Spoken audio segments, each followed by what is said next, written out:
Les lampes à gaz projetaient une lueur jaune maladive sur les pavés humides de Minsk Street, leur lumière peinant à percer le brouillard perpétuel qui s'accrochait à la ville comme un linceul.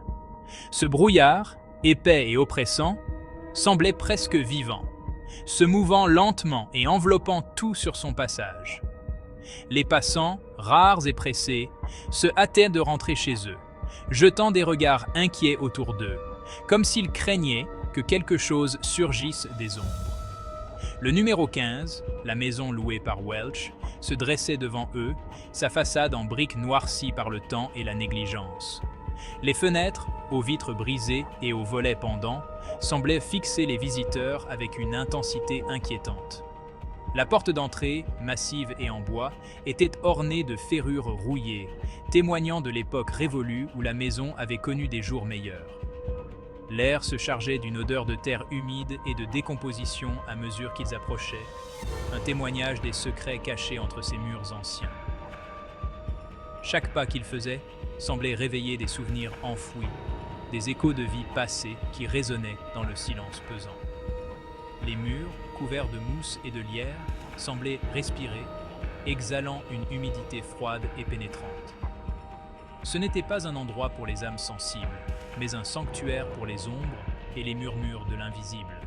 Les légendes locales parlaient de disparitions mystérieuses et de phénomènes inexpliqués, ajoutant une couche de mystère et de terreur à l'aura déjà sinistre de la maison.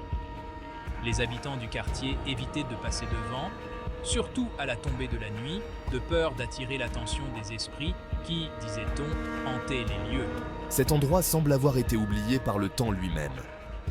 Les toiles d'araignée, épaisses et poussiéreuses, pendèrent des coins du plafond, et chaque meuble était recouvert d'une épaisse couche de poussière, comme si personne n'avait osé y mettre les pieds depuis des décennies. À l'intérieur, l'air était saturé d'une odeur de poussière et de moisie, témoignage des longues années de solitude de la maison. Les murs, autrefois ornés de papier peint coloré, étaient maintenant délavés et déchirés, révélant des couches de plâtre et de bois pourris. Chaque pas soulevait des nuages de poussière, rendant l'air encore plus irrespirable. De lourds rideaux de velours, leur couleur passée à la teinte terne du sang séché, voilèrent les fenêtres, étouffant la faible lumière du soleil de l'après-midi.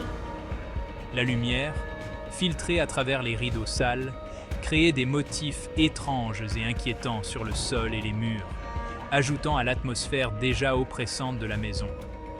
Les meubles, drapés de draps blancs, ressemblaient à des apparitions fantomatiques, leurs formes déformées et troublantes dans la pénombre. Chaque pièce de mobilier semblait raconter une histoire, des souvenirs d'une époque révolue où la maison était pleine de vie et de rire. Maintenant, ces mêmes meubles semblaient être les gardiens silencieux des secrets sombres de la maison. Le silence était lourd, rompu seulement par le craquement occasionnel des lames de plancher sous leurs pieds, chaque son étant un rappel brutal qu'ils n'étaient pas seuls. Les bruits, amplifiés par l'acoustique de la maison vide, résonnaient comme des murmures d'outre-tombe, ajoutant à l'atmosphère déjà sinistre. Faites attention où vous mettez les pieds. Cette maison a sa propre façon d'accueillir les visiteurs.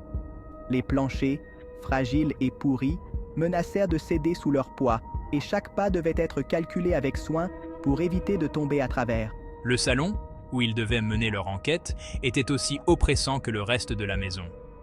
Les murs, couverts de portraits anciens au regard perçant, semblaient suivre chaque mouvement des visiteurs, ajoutant à la sensation d'être constamment observés. Un lourd lustre, ses cristaux couverts de crasse, pendaient dangereusement au plafond, projetant des reflets fracturés qui dansaient sur les murs comme des fantômes. Chaque mouvement du lustre, provoqué par les courants d'air, créait des jeux de lumière et d'ombre qui semblaient donner vie aux murs eux-mêmes. Un froid glacial imprégnait l'air, s'infiltrant dans leurs os malgré les couches de vêtements qu'ils portaient. Ce froid, presque surnaturel, semblait émaner des murs eux-mêmes, comme si la maison rejetait la chaleur et la vie. La pièce semblait se refermer sur eux, une présence suffocante qui leur donnait des frissons dans le dos. Chaque coin de la pièce semblait abriter des ombres mouvantes, des présences invisibles qui les observaient en silence. Cette pièce Elle semble vivante, comme si elle respirait et nous observait. On dirait qu'elle nous observe. Les ombres sur les murs, créées par la lumière vacillante des lampes à gaz, semblaient prendre des formes humaines, se mouvant et changeant comme si elles avaient une volonté propre. Chaque souffle de vent, chaque craquement du bois ajoutait à l'impression que la maison elle-même était une entité vivante, consciente de leur présence et prête à révéler ses secrets les plus sombres. Klein se sentit attiré par le coin le plus éloigné de la pièce, son regard s'attardant sur une alcôve sombre plongée dans l'ombre. Il y avait quelque chose d'inexplicable qui l'attirait vers cet endroit, une force invisible qui semblait murmurer à son esprit. Ses sens, aiguisés par d'innombrables rencontres avec l'inconnu, lui criaient que quelque chose n'allait pas. Chaque fibre de son être était en alerte, comme si son corps tout entier était prêt à réagir à une menace imminente. Une sensation de picotement lui parcourut l'échine, le sentiment d'être observé par des yeux invisibles. C'était une sensation qu'il avait ressentie auparavant, mais jamais avec une telle intensité. C'était une sensation qu'il ne connaissait que trop bien, un présage de choses invisibles et inconnues. Chaque fois qu'il avait ressenti cela, quelque chose de sinistre n'était jamais loin. Il tenta de chasser ce sentiment, l'attribuant à l'atmosphère oppressante de la maison. Mais au fond de lui, il savait que ce n'était pas seulement la maison. Il y avait quelque chose de plus, quelque chose de caché dans les ombres. Ce n'est que la maison, Klein. Ne la laisse pas t'atteindre. Il se répéta ces mots comme un mantra, essayant de se convaincre que tout cela n'était que le fruit de son imagination. L'air était lourd d'anticipation, le silence ponctué par la toux nerveuse des autres personnes présentes. Chacun semblait ressentir la même tension, une attente insupportable de quelque chose d'inconnu. Mais la sensation persistait, un poids constant sur sa poitrine. C'était comme si une main invisible serrait son cœur, rendant chaque respiration plus difficile. C'était comme si les ombres elles-mêmes étaient vivantes, leurs formes se déplaçant et se contorsionnant à la périphérie de sa vision. Il avait l'impression que ces ombres le guettaient, prêtes à bondir à tout moment. Reste concentré, Klein. Nous sommes ici pour une raison. Il se força à se rappeler pourquoi ils étaient là, essayant de se focaliser sur leur mission plutôt que sur la peur qui l'envahissait. Il pouvait sentir le malaise de ses compagnons, leur sourire forcé et leur bavardage nerveux, ne masquant guère la peur qui s'accrochait à eux comme des toiles d'araignée. Chacun d'eux semblait lutter contre ses propres démons intérieurs. Même Dunn, normalement stoïque et imperturbable, semblait mal à l'aise, son regard parcourant la pièce comme s'il cherchait une menace invisible. C'était rare de voir Dunn ainsi, et cela ne faisait qu'accentuer l'inquiétude de Klein. L'air crépitait d'une tension inexprimée, une entité palpable qui semblait se nourrir de leur peur grandissante. Chaque seconde qui passait semblait étirer cette tension, la rendant presque insupportable. J'ai affronté des criminels et parcouru les rues dangereuses des bas-fonds de Backlund, des endroits où la mort pouvait surgir à chaque coin de rue. Et pourtant, cette présence invisible, cette peur intangible, me remplit d'une terreur primale que je ne peux pas vraiment définir. C'était une peur qui transcendait la logique, une peur qui s'enracinait profondément dans son être. C'est irrationnel, je sais, mais cela ne fait rien pour apaiser le malaise qui me ronge.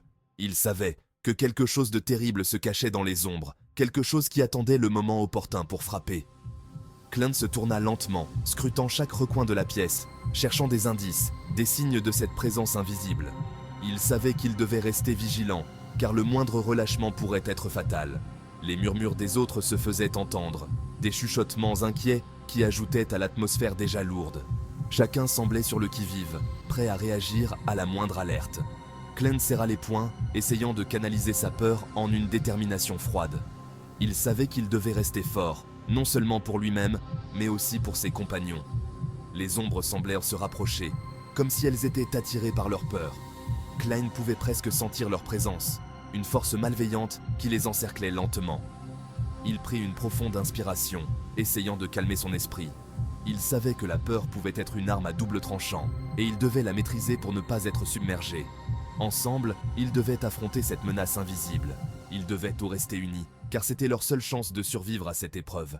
Klein savait que leur force résidait dans leur solidarité, et il était prêt à tout pour protéger ses compagnons. Le bruit de pas sur l'escalier grinçant brisa le silence pesant, résonnant à travers la maison comme un écho du passé, signalant l'arrivée de leur invité. Chacun retint son souffle, l'attente devenant presque insupportable. Dali, la médium, entra dans la pièce avec une grâce aérienne qui contrastait avec l'atmosphère sombre. Ses mouvements semblaient chorégraphiés, chaque geste calculé pour captiver l'attention. Son visage pâle, encadré par une cascade de cheveux couleur corbeau, possédait une beauté surnaturelle, une beauté qui semblait défier le temps et l'espace. Ses yeux brillants d'une lueur presque irréelle.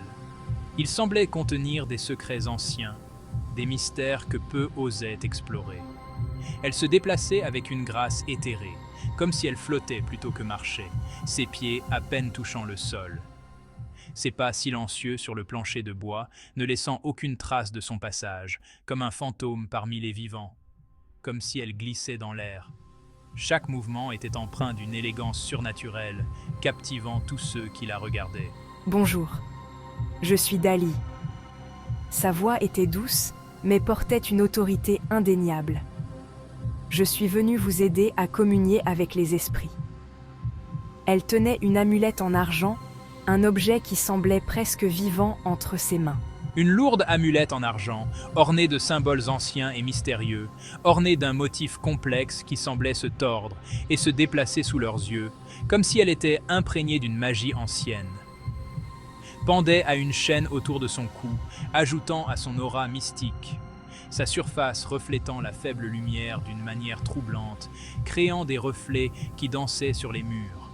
Sa voix, lorsqu'elle parlait, était douce et mélodieuse, comme une chanson ancienne qui résonnait dans l'âme, mais elle semblait résonner au plus profond de leurs os, leur donnant des frissons dans le dos, comme si chaque mot portait un poids invisible, leur donnant des frissons dans le dos. Les invités se regardèrent, sentant une présence invisible les envelopper. Sa présence, on dirait qu'elle peut voir à travers nous. Sa voix tremblait légèrement, trahissant une peur qu'il essayait de cacher. Elle se déplaçait avec une assurance tranquille, chaque pas renforçant son aura de mystère, son regard balayant chacun d'eux avec une intensité troublante. Ses yeux semblaient percer les âmes, révélant des vérités cachées. C'était comme si elle pouvait voir à travers leurs façades, scrutant les recoins les plus sombres de leurs âmes, dévoilant des secrets enfouis, scrutant les recoins les plus sombres de leurs âmes. Personne ne pouvait échapper à son regard perçant. L'air autour d'elle semblait crépiter d'une énergie invisible, une force palpable qui faisait vibrer la pièce entière, une aura de pouvoir tangible qui donna des frissons à Klein. Il sentit un frisson glacé parcourir son échine, comme si un courant électrique traversait son corps. « Je suis venue vous aider à communier avec les esprits », répéta-t-elle, sa voix résonnant comme un écho dans la pièce silencieuse. Ces mots restèrent suspendus dans l'air, lourds de sens cachés. L'atmosphère était chargée d'anticipation, chaque personne attendant ce qui allait se passer ensuite.